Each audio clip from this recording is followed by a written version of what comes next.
अध्याय 14 गुणत्रय विभाग योग।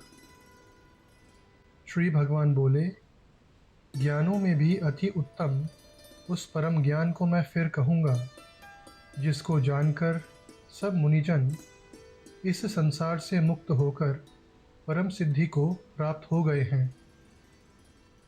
इस ज्ञान को आश्रय करके अर्थात धारण करके मेरे स्वरूप को प्राप्त हुए पुरुष सृष्टि के आदि में पुनः उत्पन्न नहीं होते और प्रलय काल में भी व्याकुल नहीं होते।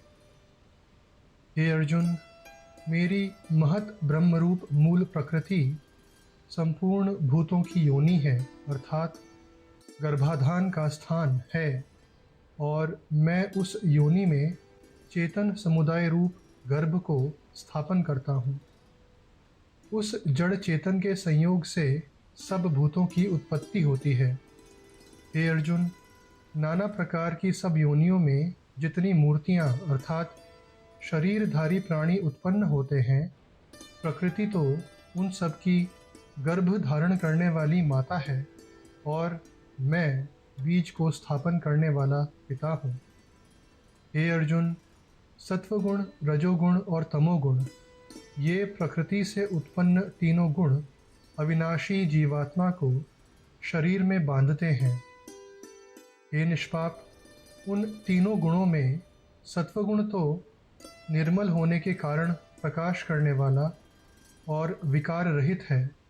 वह सुख के संबंध से और ज्ञान के संबंध से अर्थात उसके अभिमान से बांधता है। हे अर्जुन, राग रूप रजोगुण को कामना और आसक्ति से उत्पन्न जान। वह इस जीवात्मा को कर्मों के और उनके फल के संबंध से बांधता है। हे अर्जुन, सब देहाभिमानियों को मोहित करने वाले तमोगुण को अज्ञान से उत्पन्न जान। वह इस जीवात्मा को प्रमाद, आलस्य और निद्रा के द्वारा बांधता है। हे अर्जुन, सत्वगुण सुख में लगाता है और रजोगुण कर्म में तथा तमोगुण तो ज्ञान को ढककर प्रमाद में लगाता है। हे अर्जुन, रजोगुण और तमोगुण को दबाकर सत्वगुण और तमोगुण को दबाकर रजोगुण, वैसे ही सत्वगुण और रजोगुण को दबाकर तमोगुण होता है अर्थात बढ़ता है। जिस समय इस देह में तथा अंतःकरण और इंद्रियों में चेतनता और विवेक शक्ति उत्पन्न होती है, उस समय ऐसा जानना चाहिए कि सत्वगुण बढ़ा है। हे अर्जुन, रजोगुण के बढ़ने पर लोभ, प्रवृत्ति, स्वार्थ बुद्धि से कर्मों का सकाम भाव से आरंभ, अशांति और विषय भोगों की लालसा ये सब उत्पन्न होते हैं।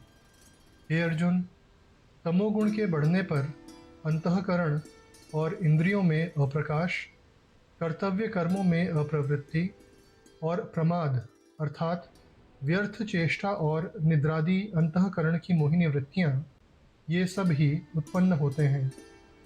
जब यह मनुष्य सत्वगुण की वृद्धि में मृत्यु को प्राप्त होता है, तब तो उत्तम कर्म करने वालों के निर्मल दिव्य स्वर्गादि लोकों को प्राप्त होता है। रजोगुण के बढ़ने पर मृत्यु को प्राप्त होकर कर्मों की आसक्ति वाले मनुष्यों में उत्पन्न होता है तथा तमोगुण के बढ़ने पर मरा हुआ मनुष्य कीट, पशु आदि मूढ़ योनियों में उत्पन्न होता है।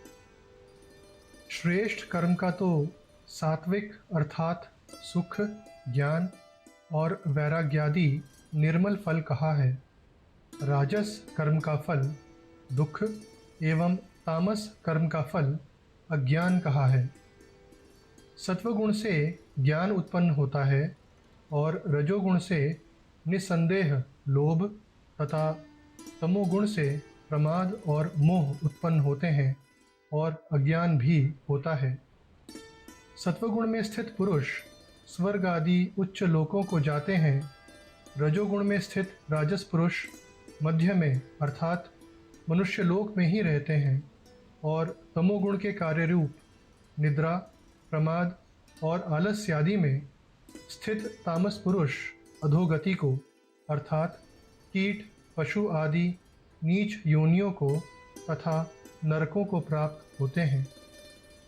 जिस समय दृष्टा तीनों गुणों के अतिरिक्त अन्य किसी को करता नहीं देखता और तीनों गुणों से अत्यंत परे सच्चिदानंद घन स्वरूप मुझ परमात्मा को तत्व से जानता है, उस समय वह मेरे स्वरूप को प्राप्त होता है। यह पुरुष शरीर की उत्पत्ति के कारण रूप इन तीनों गुणों को उल्लंघन करके जन्म, मृत्यु, वृद्धावस्था और सब प्रकार के दुखों से मुक्त हुआ परमानंद को प्राप्त होता है। अर्जुन बोले, इन तीनों गुणों से अतीत पुरुष किन किन लक्षणों से युक्त होता है और किस प्रकार के आचरणों वाला होता है, तथा हे प्रभो, मनुष्य किस उपाय से इन तीनों गुणों से अतीत होता है। श्री भगवान बोले, हे अर्जुन, जो पुरुष सत्वगुण के कार्य रूप प्रकाश को और रजोगुण के कार्य रूप प्रवृत्ति को तथा तमोगुण के कार्य रूप मोह को भी न तो प्रवृत्त होने पर उनसे द्वेष करता है और न निवृत्त होने पर उनकी आकांक्षा करता है, जो साक्षी के सदृश स्थित हुआ गुणों के द्वारा विचलित नहीं किया जा सकता और गुण ही गुणों में वर्तते हैं, ऐसा समझता हुआ जो सच्चिदानंद घन परमात्मा में एक ही भाव से स्थित रहता है एवं उस स्थिति से कभी विचलित नहीं होता, जो निरंतर आत्मभाव में स्थित, दुख सुख को समान समझने वाला, मिट्टी, पत्थर और स्वर्ण में समान भाव वाला, ज्ञानी, प्रिय तथा अप्रिय को एक सा मानने वाला और अपनी निंदा स्तुति में भी समान भाव वाला है, जो मान और अपमान में सम है, मित्र और वैरी के पक्ष में भी सम है एवं संपूर्ण आरंभों में कर्तापन के अभिमान से रहित है, वह पुरुष गुणातीत कहा जाता है। और जो पुरुष अव्यभिचारी भक्ति योग के द्वारा मुझको निरंतर भजता है, वह भी इन तीनों गुणों को भली भांति लांघकर सच्चिदानंद घन ब्रह्म को प्राप्त होने के लिए योग्य बन जाता है, क्योंकि उस अविनाशी परब्रह्म का और अमृत का तथा नित्य धर्म का और अखंड एकरस आनंद का आश्रय मैं हूँ।